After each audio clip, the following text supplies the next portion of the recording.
on in here, get on in here, get on in here. Hey, and welcome back. You already know what time it is. It's time for us to talk about love and marriage Huntsville. So if you're new to my channel, I'm glad to have you. You're welcome. Pull up to the table. Go on and fix yourself something to eat. And we're going to talk about this love and marriage Huntsville. And if you're returning, I appreciate your support. But in the meantime, go ahead on and smash that subscribe button, hit that thumbs up button, and also comment below so we can continue this conversation, okay? But in the meantime, we're going to say grace, and then we're going to get into the menu, all right? Gracious Lord, I truly thank you for this food I'm about to receive to nourish my body and to feed my soul for Christ's sake. Amen. Y'all, today the menu a little simple, y'all. You know, after spring break, I just haven't really feeling like getting in that kitchen. You know, that vacation mind will mess you up. You know what I'm saying? But anyway, I did some sausage and peppers and onions and some fries. That's it. And then I got my little, that ain't. But anyway, that's all we got. But I'm going to make it do what it do. So let's talk about this love and marriage Huntsville, y'all. It opened up with Tisha and Kiki having their little sit-down talk in the little kickboxing gym. I didn't know how I feel about that, you know what I'm saying? But I'm glad that they was able to sit down and talk about what actually transpired. So they at the kickboxing gym or whatnot, what have you. And Tisha trying to look like she's serious. Don't nobody take you serious, little girl. But anyway, her and Kiki, it looked like they were having a productive conversation that I can appreciate. And I think what I appreciated too, especially coming from Kiki, she was telling Tisha how she felt in the midst of all this stuff that she was going on, or that she had going on. It felt like Tisha abandoned her at the time that she needed her the most. I'm glad she was able to tell Tisha that and get that off her chest. And I don't know if I like the fact that Tisha don't put on or put out in America. She was like, you come by every single day to see me and the baby, and you was stealing my pain medicine. They already put it out that she had an addiction problem, and we know this. Don't keep making it a point. You know, it seemed like they came to a resolve. I like the way Kiki said, we're not going to bring this up again.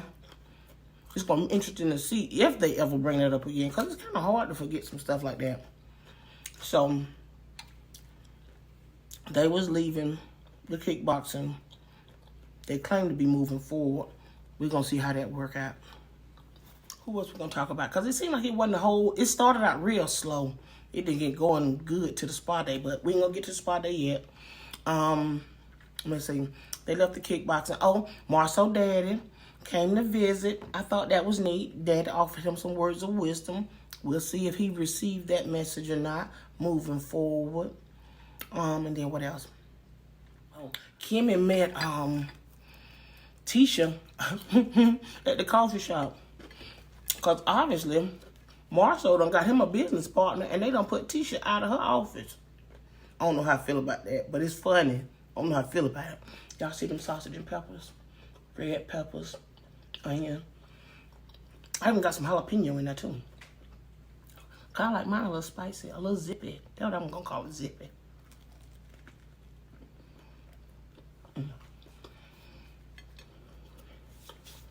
So, she's talking to Kimmy, telling Kimmy about the new partner at her desk, that he allowed him to put his degrees on the wall, and she couldn't put her degree on the wall. I think it's embarrassing that she got to work out of a coffee shop. What I can appreciate from that conversation, though, even though I was trying not to be petty, but it's hard. You know, when it comes to Tisha, it's hard. It's easy to be petty. So it's hard not to be. But Marshall done got a partner that brought him in. And so Kim is giving her words of advice, little nuggets of wisdom, telling her how to approach the conversation or how to talk to him, how to couple your words. That's the term she used. And I thought that was neat. And I also thought that was neat because Tisha's the main one always bragging, we've been married the longest. We've been married the longest. But yet, you the one seem to be having the most issue. Especially with communication, it's important. And you ain't getting that across. He's not getting your point of view. So I was glad that Kimmy was able to give her some advice, some little nuggets of wisdom. See how she tried it, but it didn't land. And I think it's because it's Marceau. I don't think it's the way you convey or the way you communicate. That joker just like to play around. He like to duck and dodge, swerve to keep him in the clear, so to speak, or to get his way, if that makes sense. Not saying that he'll lie or whatever, but he manipulate the situation, or he can manipulate the conversation. So I'm glad that Tisha, tried to go home and utilize those skills that Kimmy was telling her on how to communicate with Marceau. They did it over dinner. I don't think it went too well. After the conversation, Tisha had a real funny look on her face, like she wasn't satisfied, but I understood. Well, but the gist of the conversation was, and she was like, with me being the owner, I should be made aware of things going on within the company, firsthand, instead of getting it from the streets or the word on the curb, sort of thing. And, Marceau, of course, he was like, I disagree. You're an owner. You're an owner. You don't handle that. That's what the president do. That's what I do, so I can handle it. And, she's talking about, well, he's sitting at my desk and his degree on the wall. And he was like, and there was no commerce. That's what he used. And that was a nice word, too, coming from that desk. He made a point. You weren't doing nothing with the desk. It was just yours in namesake. I get it. He got it. But now I'm going to tell you, in the midst of that conversation, this is what I'm gathering from Tisha. And y'all just mark my words. We're going to pay attention to this. I think Tisha trying to set herself up to leave Marceau. Let's look at that. It's a spicy or hot Italian sausage. I love it. But anyway, I think she's trying to put herself in position. Exhibit A. Notice how she always claims she's the owner of Scope. And she is. I won't take her being the owner of Scope away from her. However, if she left Marceau or Marceau left her, she wouldn't bit more know what to do. And I'm going to tell you why I feel that way. I think that's what Martell thought about Mel. He knew that she had the builder's license, but he was the brawn. He was the one doing all the work. So he felt like she ain't going to do nothing. She ain't going to leave. She can't do nothing without me. And Mel proved him wrong. And I promise you, y'all pay attention. Imitation is the highest form of flattery. And I promise you, Tisha imitate that woman every chance she get. And that woman, I'm talking about Mel. I think she admires so much in Mel, but she can't let it fall from her lips. I feel like she can't let it be known how much she admired that woman. Not only the things that she has accomplished while she was married.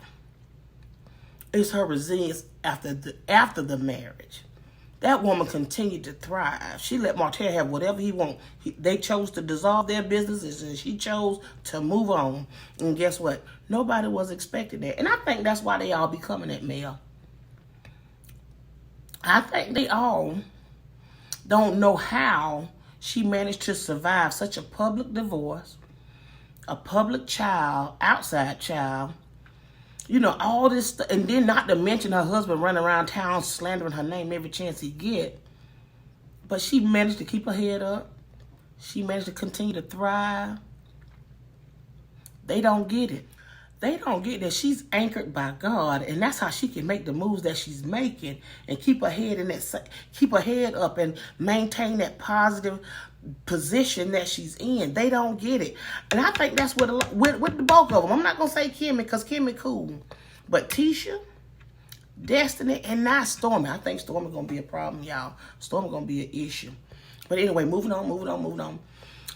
She talked to Marceau. Marceau done swerved, saying, yeah, you the owner, but this, that. Okay, yeah, she want to be like Mel, but she ain't going to be able to do it. But anyway, back to when she was at the coffee shop talking to Kimmy, and Mel called Kimmy.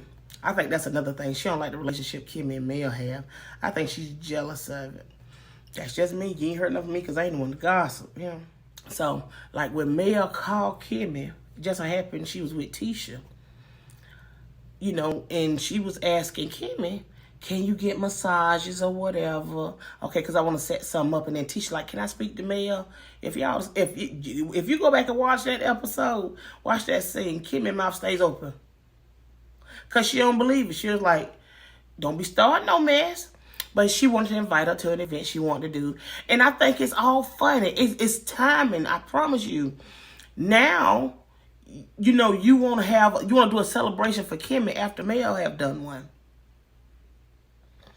You want to do massages after you heard Mel ask her about, can she get a massage? I ain't gonna say how the little silk robes kind of mimic the silk pajamas Mel had at her Christmas party, which she wasn't invited to. I don't know, that invitation thing, it's a little weird to me. It's a little weird, but now let's get to the spa night. Let's get to the spa night, because the spa night is where it all went down. Child, we were going down in the spa.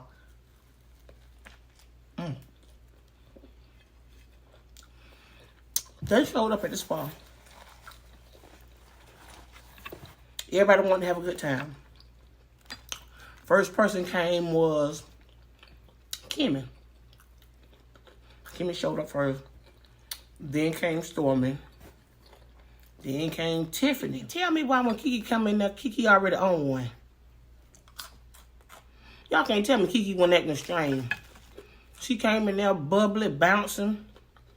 And we know she got a problem. I hope that addiction is not rearing its ugly head. But she was acting weird to me. Exhibit A. Stormy made the comment, oh, y'all look alike. That's weird. Y'all look alike. Kiki told Tisha it's a compliment for her to say you look like me. But guess who caught that? Tiffany. Y'all, I didn't realize Tiffany was as messy as she is too. And I guess she thinks she get a pass because she's pregnant. I don't know, but she was about to get it. Hold on, y'all. I got to imitate Tiffany for y'all. This is Tiffany. She said it's a compliment for you to look like her. Tiffany was throwing shade like left and right. And to me, it was so funny. But that was the first time. Okay, we're going to move on. Hopefully Tip ain't throwing no more shade. No, Tip come back some more. Tell me why Tisha done handed them their robes and some little footies, some little fuzzy socks. It was a neat idea. Tell me why that gal put that sock on her hand and said, can this be a puppet? The whole room got damn quiet. Do you hear me? And if you'd have saw the way Kimmy looked at her like, why you doing that? And true, if Mel had been there, Mel wouldn't have laughed at that. Mel wouldn't have thought that was funny. But she did it. Why Tiffany trying to be a comedian right now, I have no clue. But she's flunking at it big time. So now we at the spa. Everybody done got changed in. After Tisha threatened to put Tiffany out if she keep going on the way she was acting. Y'all, that was funny. She threatened to put that girl, she said, you about to get kicked out. Child, Tiffany sat up straight. But anyway, I digress. I move on. Mel shows up. She's greeted with the wine, just like Tisha greeted her with the champagne, just like she greeted everybody else. That's cool. Okay, so now they split them into 2 groups of 3 to get different services. The first room was the sound bathroom, where that was Mel, Tiffany, and Stormy. In the second room, where they had little things, the little facial, whatever services going on in that room, and they was doing a little massage on Kiki. So in the sound bathroom with Mel, Stormy, and Tiffany, tell me why Tiffany going to Mel, trying to get Mel to talk about Kiki. And y'all, I'm going to tell you something. Mel is a smart cookie. Mel let her get her first line out when she was talking about Kiki. And she's like, well, she's a good person. Then she's like, well, you don't think that she's such and such, or how she threw her family under the bus, or how she whatever. What do you think? Mel said, I think I'm enjoying this peace. She done told you she ain't finna let you have a peace here. And she meant that. You trying to start some mess and be messy. And she didn't bite. She didn't go for it. That's all you by yourself. And Stormy was sitting back. This is just my opinion. Stormy wanted Mel to comment. She wanted almost like a bone to go back and carry. And I applaud Mel for being way smarter than that. Way smarter than that. Even if she thought Tiffany was somebody she can trust, I wouldn't have did it in front of Stormy. Y'all, I'm really conflicted about Stormy. You know, word on the street or the word on the curb is that she knew Coleslaw before she came onto the show. I'm not sure how I'm feeling about that. And from what I understand, I recall that Stormy did a live and was saying that she knew of her because her best friend worked with her husband or something, and she would speak or whatever while she was waiting outside for him to get off. That didn't sound right to me either. But, you know, it seems like it's coming out in the streets that her and Coleslaw got common friends. Now, this is what I understand. And to me, I believe it because it makes sense to me. I can see why Mel done pulled back.